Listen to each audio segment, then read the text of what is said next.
बिस्मिल्लाहिर्रहमानिर्रहीम अस्सलाम वालेकुम my family friends and all viewers. Welcome to my channel cook at home with Fauji. I hope कि आप सब खैरियत से होंगे, जहां भी रहे खुश रहें, आबाद रहें। अल्लाह ताला आप सबको बहुत सारी कामयाबियां दें, आमीन।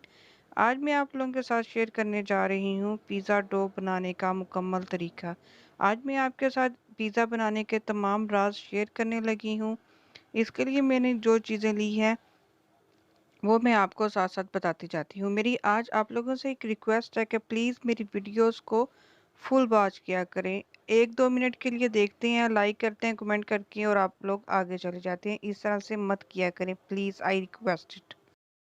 मैंने हाफ कप नीम गर्म पानी लिया है। इसके अंदर अब मैं 1 टेबल स्पून चीनी डाल देती हूँ और 1 टीस्पून इसके अंदर मैं नमक डाल देती हूँ।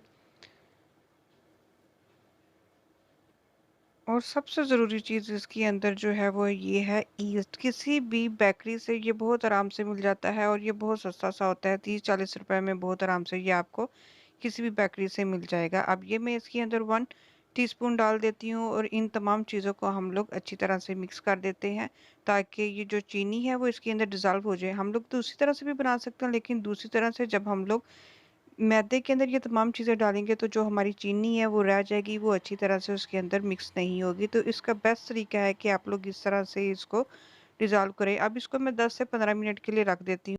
अब मैं अपने प्यारे से बाउल के अंदर 2 कप जो है वो मैं मैदा ले लेती हूँ, वो मैं ये डाल देती हूँ इसके अंदर।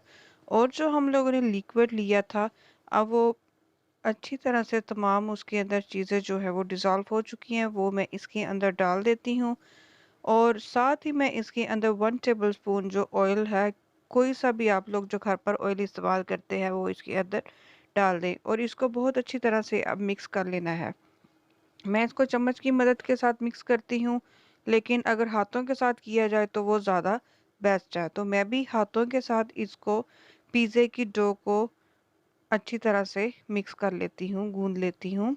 ये देखें, अब मैं इसको इस तरह से बहुत आराम से, बहुत प्यार से अब मैं पिज़्ज़े की डो को हाथ के साथ बहुत अच्छी तरह से गूंद लेती हूँ। जिस तरह से हम लोग घर पर आटा गूंदते हैं, सेम इसी तरह से हम लोगों ने ये पिज़्ज़े की डो को गूंद लेना है। अब इसको मैं 10 से 15 मिनट के लिए कवर करके रख देती हूँ ताकि जो हमारा ये पिज़्ज़े की डो जो है वो अच्छी तरह से राइज़ हो जाए और हमारा जो पिज़्ज़ा है वो बहुत अच्छी तरह से बन जाए, क्योंकि पिज़्ज़े की डो जितनी अच्छी बनती है पिज़्ज़ा उतना ही अच्छा बनता है। अब इसको मैं 10 से 15 मिनट के लिए कवर करके रख देती हूँ। ये देखें जी, माशाल्लाह से 10 से 15 मिनट हो चुके हैं और हमारी डो जो है वो बहुत अच्छी तरह से राइस हो चुकी है और ये बहुत ही ज़्यादा सॉफ्ट है। इंशाल्लाह नेक्स्ट वीडियो में मैं आपको तवा पिज़्ज़ा बनाने की मुकम्मल रेसिपी आप लोगों के साथ शेयर करूंगी। जिस तरह से मैंने आपको ये आज डो बनाने का तरीका बताया है, तो आप लोग भी इस पर अमल ज़रूर कीजिएगा और इसी तरह से आप लोग भी पिज़्ज़ा की डो बनाइएगा तो इंशाल्लाह आपका पिज़्ज़ा बहुत अच्छा बनेगा। आई होप कि आपको मेरी ये आज की वीडियो अच्छी लगी होगी, तो लाइक कीजिएगा। अगर फर्स्ट टाइम में आप मेरे चैनल को देख रहे हैं तो सब्सक्राइब ज़रूर कीजिएगा। अपना और अपनी फैमिली का बहुत ज़्यादा ख्याल रखिएगा और मेरे लिए बहुत ज़्यादा दुआ कीजिएगा। मिलते हैं एक और बहुत अच्छी वीडियो के साथ, तब तक के लिए अल्लाह हाफिज़।